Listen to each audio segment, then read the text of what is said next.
Ayan naman guys, magluto tayo ngayon ng sinigang na tilapia, sinigang sa miso. Ito yung mga ingredients natin guys. Meron tayong sibuyas, luya, bawang, kamatis at sili.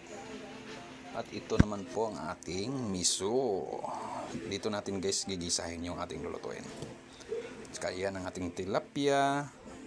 At ito guys, mustasa. The best talaga yan sa sinigang sa miso, ang mustasa.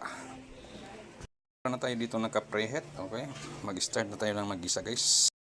First in, yan, mikos-mikos lang hanggang lumabas yung kanyang aroma. Next, ating sibuyas.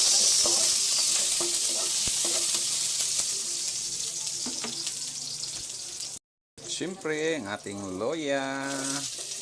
Yan namang loya guys ay pampatanggal ng langsa ng ating isda. At siyempre, ang ating kamatis.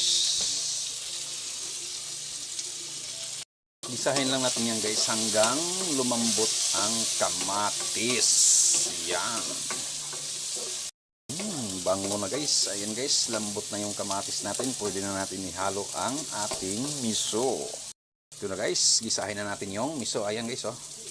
Ubos na natin yan para mas lalong lumasa. Gisahin lang natin yan hanggang sa madurog.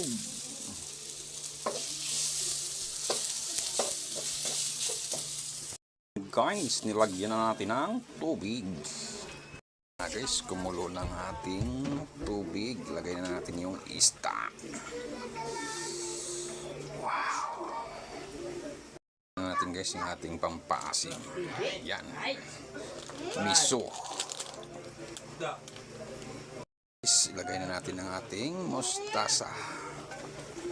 Meron dito sa iba guys, ayaw ng mustasa dahil mapait daw. Pero depende yan sa diskarte. Kailangan lang kasi dito half cook para hindi mapait. Yan po ang diskarte sa pagluto ng mustasa. Ayan na nga guys, luto ng ating sinigang sa miso na tilapia. Okay guys, bye bye.